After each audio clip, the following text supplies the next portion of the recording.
Salut, c'est Hassan de Fitsport et aujourd'hui on se retrouve pour voir comment perdre du poids au travail. Alors si toi aussi tu es intéressé par la perte de poids, si tu as des kilos à perdre, si tu en as marre de vivre avec cette bourrée autour du ventre, je t'invite à t'abonner et activer la cloche pour ne rien manquer de ce qui sort. Chaque jour je t'envoie des pépites, mes meilleurs conseils, mes meilleures astuces pour t'aider à perdre du poids. Alors on démarre. Comment perdre du poids au travail? Alors, on va faire relativement simple, d'accord? On va séparer ceux qui travaillent, qui sont au bureau et qui sont assis toute la journée de ceux qui ont une activité un peu dynamique, c'est-à-dire au moins être debout tout au long de la journée. Pour ceux qui sont debout tout au long de la journée, qui sont amenés à se déplacer ou à porter des choses ou autre, je vais vous donner simplement un petit conseil côté activité physique et quelques conseils côté alimentation. Côté activité physique, je vais simplement vous demander de tout faire le plus vite possible. Alors, je ne vous demande pas d'être le meilleur employé, l'employé du mois et de vite, de tout faire le plus vite possible dans ce sens-là. Non, ce que je vais vous demander, c'est par exemple, quand vous devez vous déplacer ou autre, d'y mettre l'intensité de vous marcher le plus vite possible. Après, faites votre travail à votre rythme, mais sur au moins les déplacements, mettez l'intention de faire les choses le plus vite possible et vous verrez qu'il y a une différence monumentale entre celui qui essaie de marcher vite de celui qui se déplace pour se déplacer en termes de calories.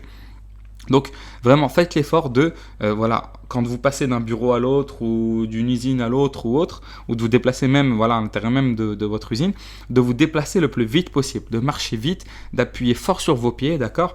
Et vous verrez qu'en termes d'intensité, ça changera beaucoup de choses. Donc ça c'est le côté activité physique, c'est de mettre un peu d'intensité dans le travail.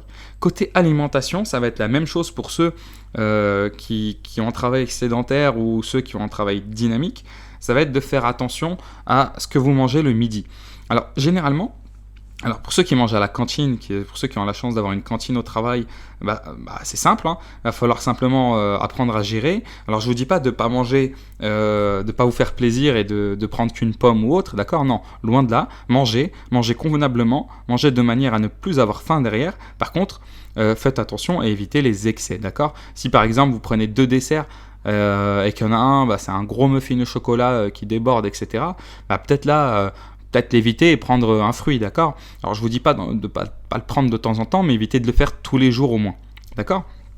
Pour ceux qui mangent à l'extérieur du travail et qui prennent des sandwichs, pareil, essayez de faire vos propres sandwichs, essayez de prendre du pain au boulet complet, d'accord, du pain complet.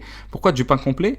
Alors en termes de calories, c'est la même chose, le pain blanc et le pain complet. Par contre, avec le pain complet, vous serez calé avec moins de quantité. Je m'explique. Si d'habitude vous prenez une demi-baguette de pain blanc et que vous mettez votre thon, etc., dedans, vos crudités, etc., avec du pain complet, vous allez être calé de la même manière que le pain blanc, mais seulement avec un tiers, d'accord?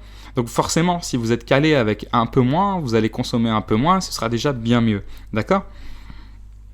Et donc voilà. Alors maintenant, pour ceux qui sont au bureau et qui ont peu d'activité physique et qui sont assis, le premier conseil que je vais vous donner, c'est essayer de travailler debout. D'accord? Alors je sais que vous allez me dire, mais Hassan, entre debout et assis, est-ce que ça change tant que ça? Est-ce que c'est ça qui va me faire maigrir? La réponse est non, ça tout seul, ça ne t'aidera évidemment pas à maigrir. Par contre, ça y contribuera largement. Entre une personne qui passe sa journée assis et une personne qui passe sa journée debout, même si elle ne se déplace pas, il y a un écart facile de 200 calories. D'accord?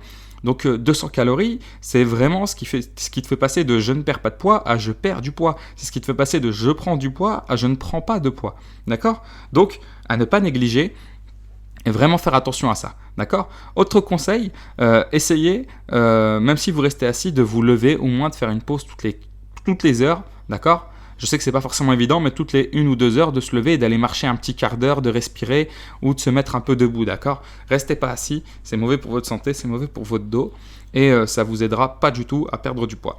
Donc voilà mes conseils sur comment perdre du poids au travail, faites attention à vous. Pour ceux qui veulent aller un peu plus loin et qui cherchent vraiment à perdre du poids rapidement et de manière efficace et de manière durable surtout, je vous invite à aller voir en description. Je vous ai mis mes 7 meilleures astuces pour perdre du poids, c'est totalement gratuit, c'est en description et c'est pour vous accompagner. Et moi je vous dis à demain, ciao ciao.